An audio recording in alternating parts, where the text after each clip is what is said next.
Para apagar as marcas do tempo e conseguir aquela pele perfeita, a regra biológica é brutal, mas bem clara. A gente precisa, primeiro, destruir a pele antiga. Uhum. Esqueça totalmente aquela imagem de cuidados com a pele como um ritual de relaxamento, sabe? Com cremes suaves, música ambiente e toalha quente. A verdadeira transformação celular não nasce do conforto, ela nasce do conflito, né? É, com certeza. É uma quebra de paradigma muito interessante, porque a estética convencional nos ensinou a nutrir a pele de fora para dentro, a vida inteira. Sim, passar o creminho ali. Exato. Mas, quando a gente olha para a dermatologia avançada, o mecanismo de ação é quase o oposto disso. Trata-se de realmente orquestrar uma crise biológica. E é exatamente essa crise que a gente vai dissecar na nossa análise profunda de hoje. Nós temos em mãos um material denso, fascinante, é um manual clínico, protocolos de peelings e fórmulas magistrais. Uhum. A segunda edição, de 2026. Isso, da autora Linda Borges. E já vale um aviso imediato para quem nos ouve agora. Este material é estritamente para uso profissional em consultório, tá? Com certeza. O objetivo aqui não é de forma alguma ensinar ninguém a fazer experimentos no banheiro de casa com ácido. Por favor, não façam isso. Não mesmo. A nossa missão hoje é entender a química, a biologia e os bastidores quase inacreditáveis de como o corpo humano reage a um ataque químico controlado. Porque fazer um peeling não é só passar um creme forte no rosto. Não é. É induzir um estado de emergência absoluto. E a utilidade de entender isso vai muito além de quem senta na cadeira de uma clínica de estética, sabe? Como assim? Ao observar como o nosso maior órgão reage a esse nível de estresse provocado, a gente acaba tendo uma verdadeira aula magna sobre imunidade, cicatrização e regeneração celular. Uhum. É literalmente o corpo humano operando no seu limite. Tá. Mas lendo o manual da Linda Borges, eu me deparei com algo que quebrou totalmente a minha expectativa logo de cara, nas primeiras páginas. O que foi? Eu imaginava que o procedimento começava no momento em que a gota de ácido tocava o rosto do paciente, Ah, o erro clássico. né? Só que o texto gasta um tempo enorme, páginas e páginas falando sobre a fase de pré-peeling, e que isso começa semanas antes. Semanas antes. Exatamente. Qual é a lógica de tratar a pele semanas antes de essencialmente queimar e destruir essa mesma pele? A lógica aí é puramente de engenharia de tecidos. Pensa assim, uma pele que não foi tratada é uma superfície completamente caótica. Tá. Ela tem áreas onde o extrato córneo, que é aquela camada de células mortas, é bem mais espesso e áreas onde é muito mais fino. Tem regiões mais ressecadas e regiões com excesso de sebo, Então é um terreno irregular. muito irregular. E se um ácido de alta potência for aplicado nesse terreno todo bagunçado, a absorção vai ser completamente descontrolada. Entendi. As áreas finas vão absorver mais. Exato.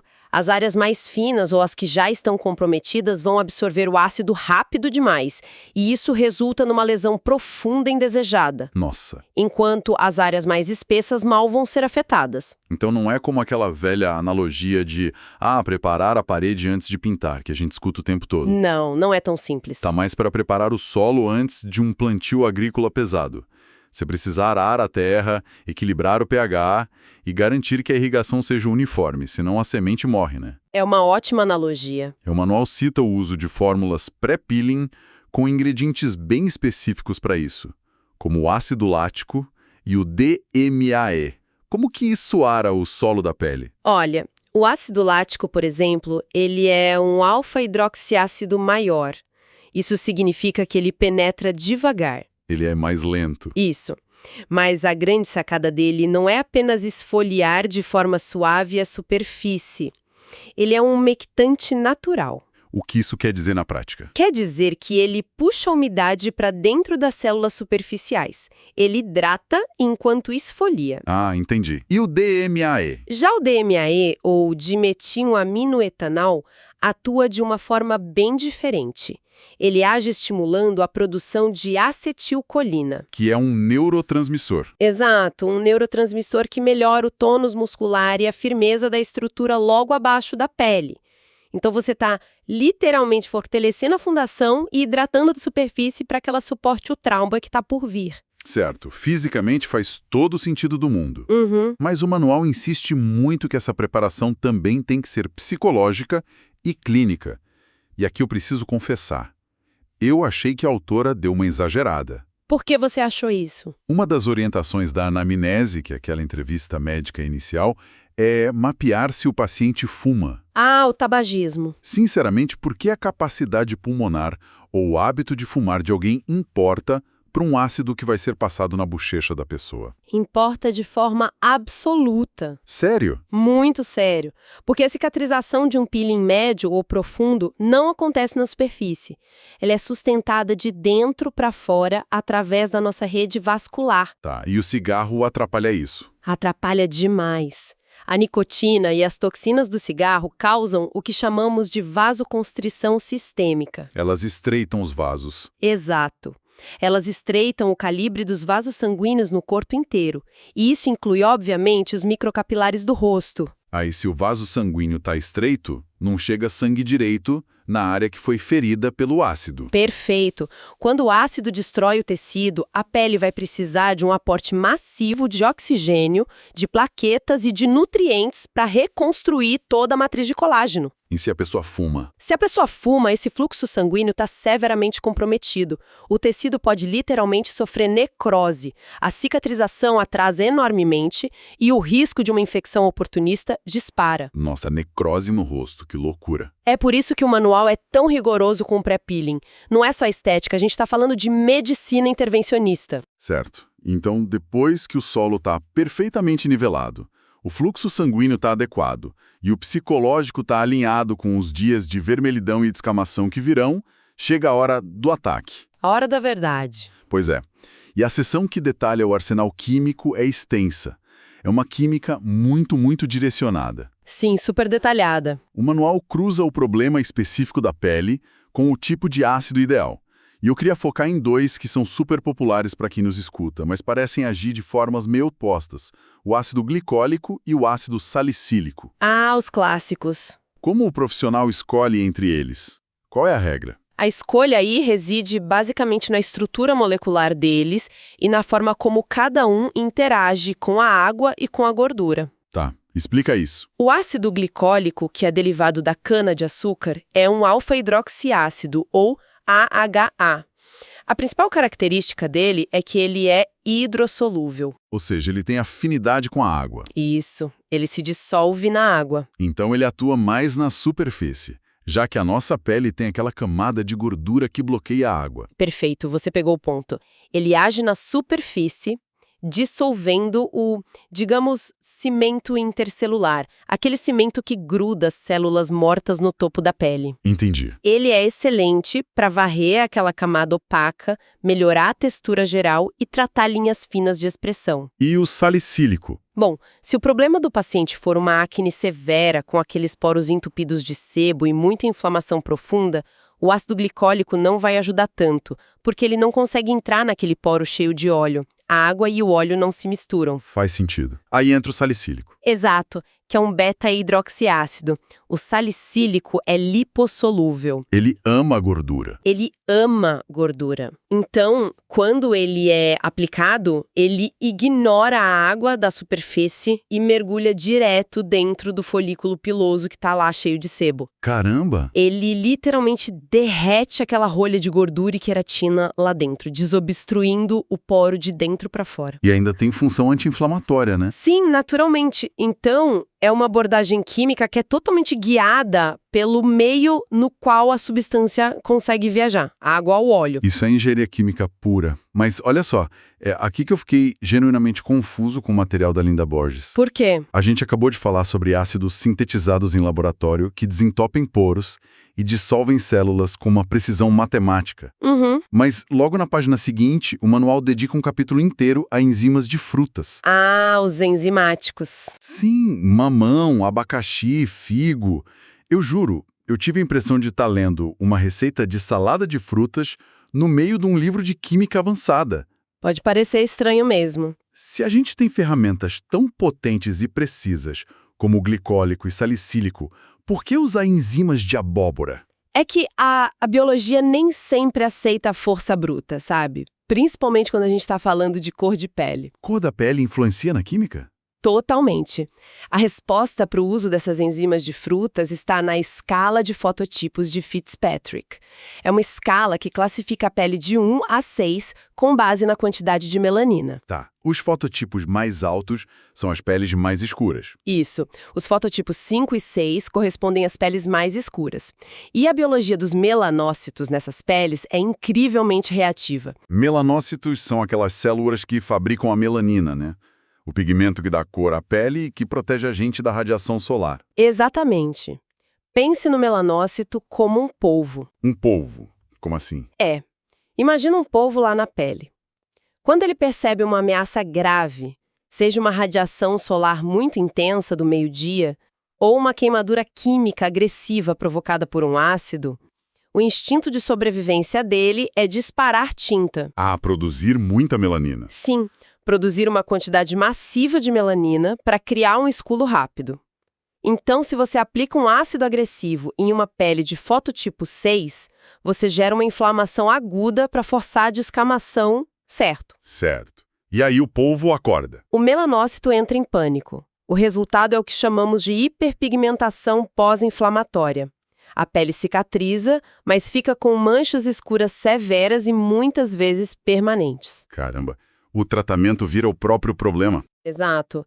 É um alarme biológico que você não pode simplesmente desligar com força bruta. E é aí que as frutas entram na história. Elas, enganam esse sistema de alarme. De forma muito elegante, sim. As enzimas como a papaína, que vem do mamão, a bromelaína do abacaxi e a ficina do figo, elas não causam uma queimadura de pH como os ácidos normais. O que elas fazem, então? Elas são proteolíticas. Elas simplesmente quebram as proteínas bem específicas que mantêm a pele morta grudada ali em cima. É um processo de digestão muito suave da superfície que não gera aquele pico de inflamação. Entendi. O polvo não acorda. O polvo não acorda.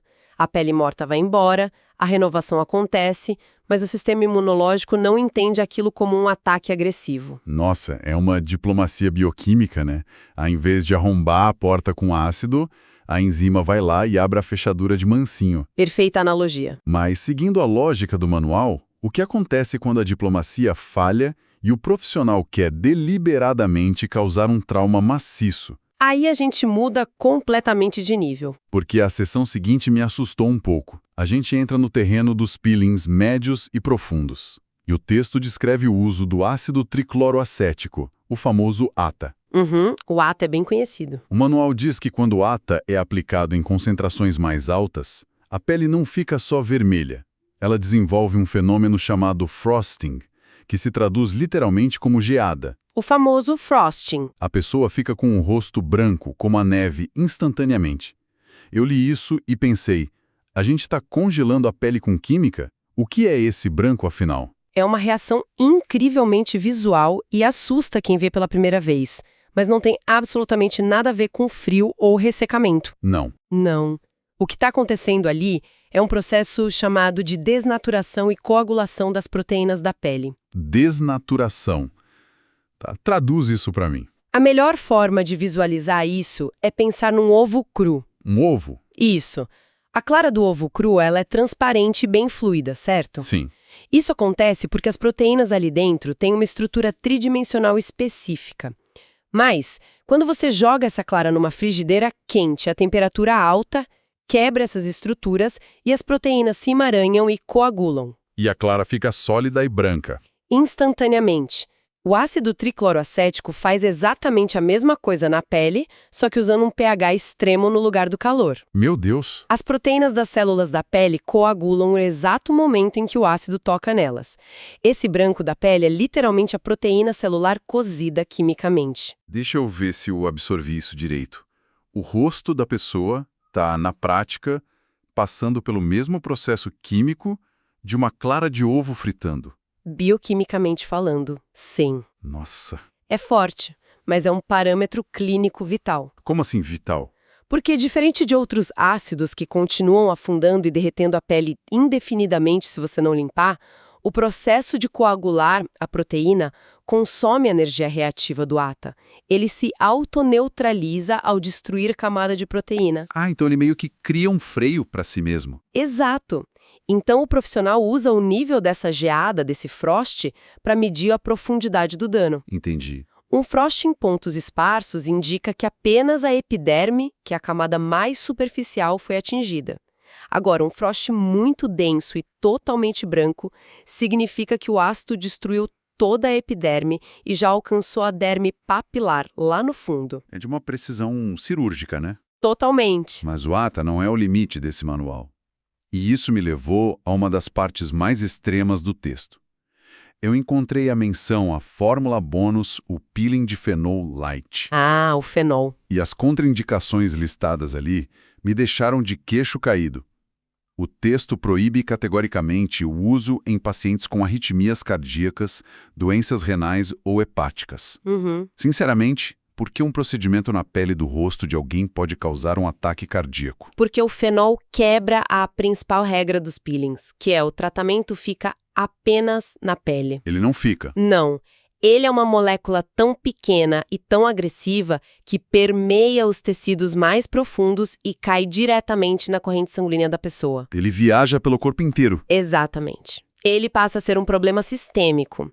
E quando o fenol chega ao coração através do sangue, ele interfere nos canais de sódio e potássio das células do músculo cardíaco. E o que isso causa? Isso bagunça completamente a condução elétrica do coração, o que pode disparar uma arritmia severa na mesma hora. Nossa, é muito perigoso. E não para por aí.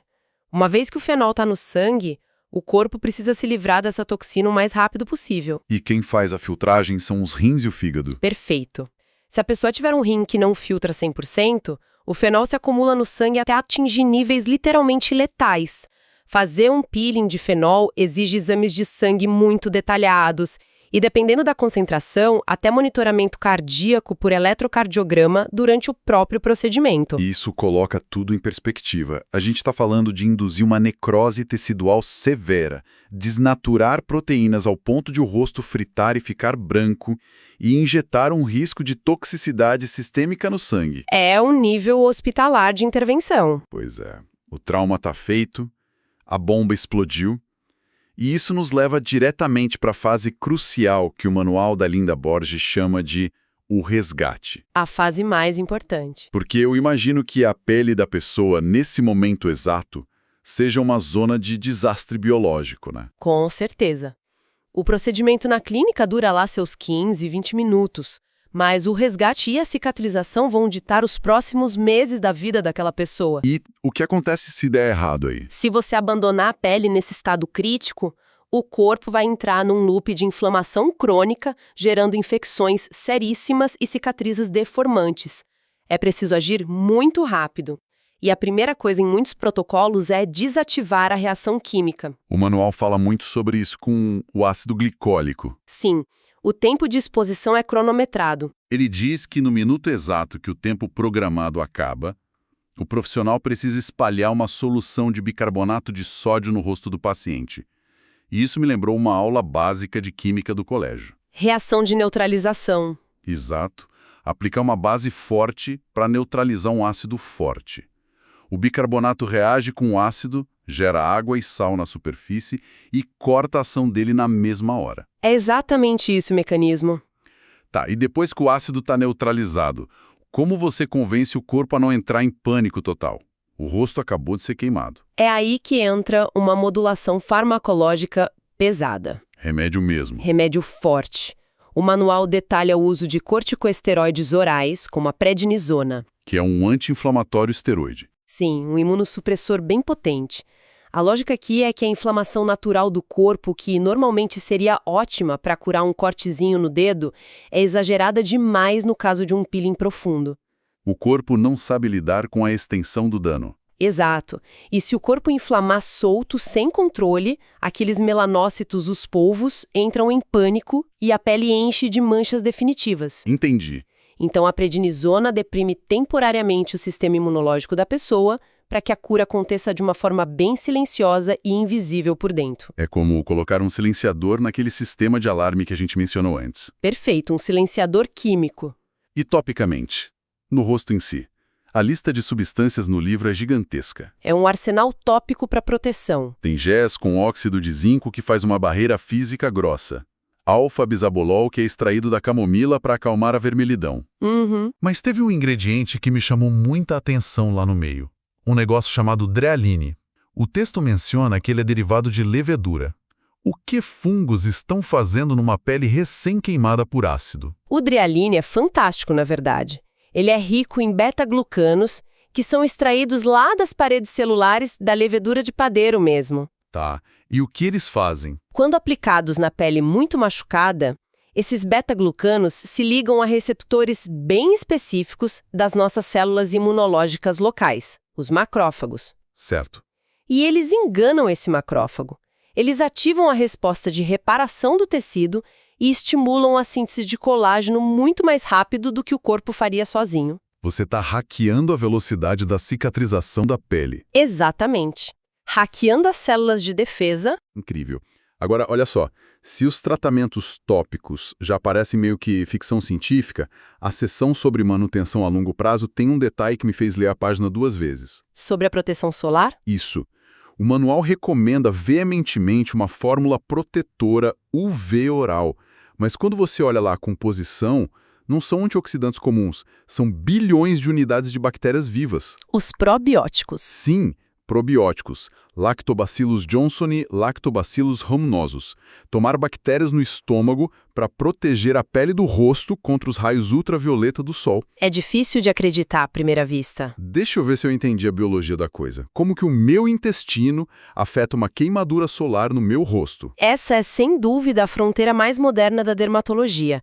É o chamado eixo intestino-pele. Eixo intestino-pele. O dano que o sol causa na nossa pele não é só aquela queimadura térmica imediata que deixa vermelho. A radiação UV penetra nas células e gera uma tempestade invisível de radicais livres que causam um estresse oxidativo sistêmico no corpo. Tá, e aonde entram os probióticos? Quando você ingere essas cepas específicas de lactobacilos, elas vão lá e colonizam o intestino e começam a modular o sistema imunológico do corpo inteiro a partir dali. Então, as bactérias no intestino enviam uma espécie de sinal químico que diminui os marcadores de inflamação na corrente sanguínea? Precisamente. Elas fortalecem as defesas antioxidantes inatas do organismo. Isso, veja bem, não substitui de forma alguma o filtro solar tópico tradicional no rosto. Que continua sendo obrigatório, imagino. Obrigatório, com filtros físicos pesados e silicone. Mas esse probiótico atua como um escudo biológico interno. Uma segunda camada de defesa. Isso, porque uma pele que acabou de nascer após um peeling profundo não tem defesa nenhuma pronta. Se um raio UV atingi-la de jeito, o dano no DNA daquela célula bebê vai ser devastador. O microbioma intestinal equilibrado ensina o sistema imunológico a neutralizar esses radicais livres antes que eles destruam o colágeno que acabou de ser formado a tanto custo. Cara, é um ecossistema inteiramente interconectado. Totalmente conectado. O negócio começa com a ansiedade da pessoa numa anamnese, avaliando se ela fuma. Passa por desnaturar proteínas como quem frita um ovo com química bruta. E termina lá no cultivo de bactérias intestinais para criar resiliência solar. É uma jornada e tanto pelo corpo humano. Pois é. A nossa investigação de hoje nos levou por caminhos muito distantes do que a maioria das pessoas imagina quando pensa na palavra estética. A estética clínica avançada, pelo menos como ela é descrita aqui no manual da Linda Borges, não tem absolutamente nada de superficial. Não mesmo. É manipulação celular pesada. É destruir tecidos sob extremo controle para forçar o nosso organismo a construir uma versão estruturalmente mais densa, mais lisa e biologicamente mais jovem de nós mesmos. E o nível de controle molecular que essas fórmulas magistrais exigem só prova o quanto o nosso corpo é uma máquina incrivelmente reativa e altamente adaptável. O dano induzido é basicamente a linguagem que a pele entende para gerar um novo colágeno, mas e aqui eu trago um ponto para a gente pensar se olharmos para isso com uma lente um pouco mais ampla. Surge uma questão biológica que não quer calar na comunidade científica. Qual questão? Nós sabemos que o nosso corpo tem limites genéticos e fisiológicos que são finitos para a replicação e regeneração das células. Ah, claro, o famoso limite de Hayflick. As nossas células não podem se dividir para sempre. Elas envelhecem. Exato, o limite de Hayflick. Então, ao submetermos a pele repetidamente a esses ciclos de estresse químico intenso com inflamação, necrose, reconstrução forçada só para apagar algumas linhas de expressão ou manchas, será que nós estamos realmente prolongando a juventude daquele tecido? Ou será que estamos forçando a pele a viver em um estado crônico de sobrevivência de emergência e, de certa forma, acelerando o relógio celular dela? Uau! É como colocar fogo na floresta para que as novas árvores cresçam rápido. Funciona brilhantemente no curto prazo, né? A floresta fica verde, bonita e nova. Mas se você continuar queimando o terreno de propósito a cada poucos anos, será que eventualmente o solo esgota todos os seus nutrientes? Será que a gente está gastando o orçamento de regeneração da nossa pele muito mais rápido na tentativa de parecer mais jovem agora? E essa é a grande fronteira ética e biológica que a ciência estética do futuro terá que responder. Até que ponto o trauma compensa a renovação? Essa é uma daquelas perguntas que ficam ressoando muito depois que o procedimento acaba e a pele descasca. É irônico pensar que a busca implacável por preservar a pele exija que a gente tenha a coragem de destruí-la primeiro, né? Muito irônico. Enfim, fica essa reflexão profunda para todos que nos acompanharam nessa jornada celular de hoje. Um abraço para quem nos ouve e até nossa próxima investigação profunda.